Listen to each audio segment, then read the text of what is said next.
to start your lifetime. And I'm going to make it even more interesting. Not only today would I give you $86,400, but every day for the rest of your life, I would hand you out, first thing in the morning, $86,400. Now there's a hitch. You can't carry it on to the next day. You can't put it in a CD. You can't save it from one day to the next. You have to spend it that day. What would you do? I'll guarantee you we'd have lots of people out spending money, wouldn't you? You'd be spending money just as fast as you could spend it. But you see, you have 86,400 seconds in every day. You can't carry it from one day to the next. It's here today and it's gone tomorrow. What are you going to do with it? Graduation finds you at the crossroads of life, literally. What path will you take? Robert Frost, in his poem, The Road Not Taken, says this: 2 roads diverged in the woods, and I took the one less traveled by, and that has made all the difference. Shakespeare says in Julius Caesar, which many of you studied, Act 4, Scene 3, Caesar says, there is a tide in the affairs of men, which taken at the flood leads on to fortune. Omitted, all the voyage of their life is bound in shallows and misery.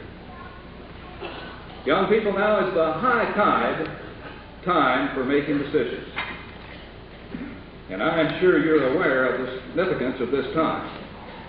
The decisions you make now and the road that you choose will determine the direction of the rest of your life.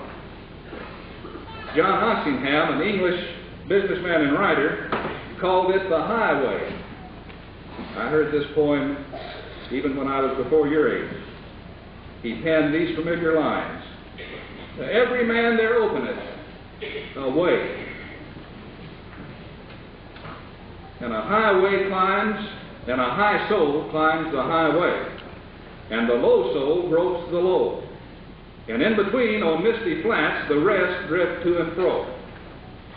But to every man there openeth a highway and a low, and every man decideth the way his soul shall go. Tonight, class of '85, Joshua High School, as you commence your life, I want you to think about a couple of the things that I have pointed out to you. Number one, let education be the path to the shore. That's something that can never be taken away from you. That's something that will go with you the rest of your life. And regardless of whether you go into higher education or not, you'll never quit learning. You'll learn every day from now till you die. Let education be the path under the one. Number two, be prepared, because opportunity will not. Your life will take directions that you didn't know were available to you. I had no idea when I was a band director 30 years ago that I would be a college president, that I would be interested in psychology and get a PhD in psychology. I had no idea that that's the direction my life would went. But when those opportunities knocked, I took advantage of them. I urge you to do the same. And the third point I'd like to leave you with is have an urgency to your life. Don't waste time. It's too precious to lose. And a poem I've shared with many freshman classes, I don't know where it came from, author anonymous. I'd like to share it with you tonight in closing. If you think you are beaten, you are.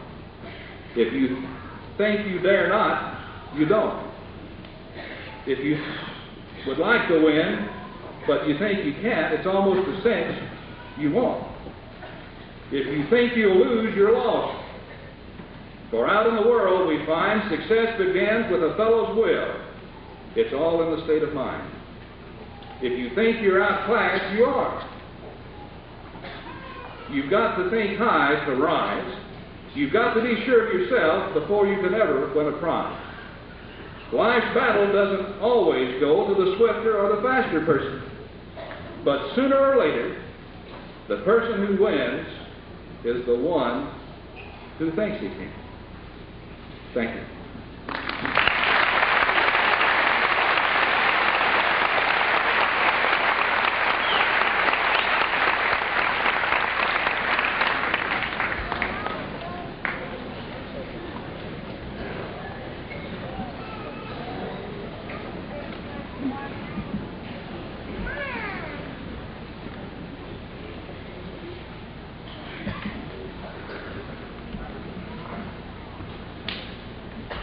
Mr. Carlock, Mr. Greenwalk, Mr. Underwood, Mr. Laughlin, Dr. Avonshire, parents, grandparents, teachers, family, and friends, welcome to the commencement exercises of Joshua High School's class of 1985. As a class, we would like to thank all of you for the love, help, and support that you have given that has made it possible for each of us to make it to this point in our lives. As we come together tonight for this joyous occasion, many thoughts cross our minds. Some are remembrances of crazy things we've done and things and people we will miss. Other thoughts are of what the future holds as we leave high school to go out and make our mark in the world. Remember teachers we've had, field trips we've been on, the day Mr. Staples led the entire school in a snowball fight, Dana Russo jumping 4'7" to break the state record in the 5th grade, Joshua having no more than 700 students in the entire school, the romances and broken hearts, the ball games and broken bones. Special days also come to mind.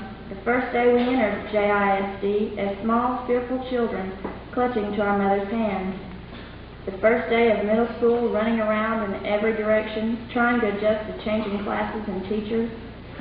Then came high school, where we changed from kids to young adults. Well, at least most of us did. Also remember the left, right, left drilled into our heads at band practice, the sore muscles and sweat of football practice, the stretches and kicks of drill team practice.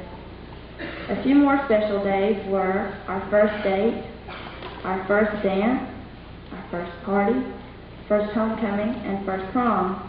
These are truly memories we will always cherish. While looking back, a few points in history that our class has witnessed come to mind. The first flight of the space shuttle, the first presidential campaign with a woman running for vice president.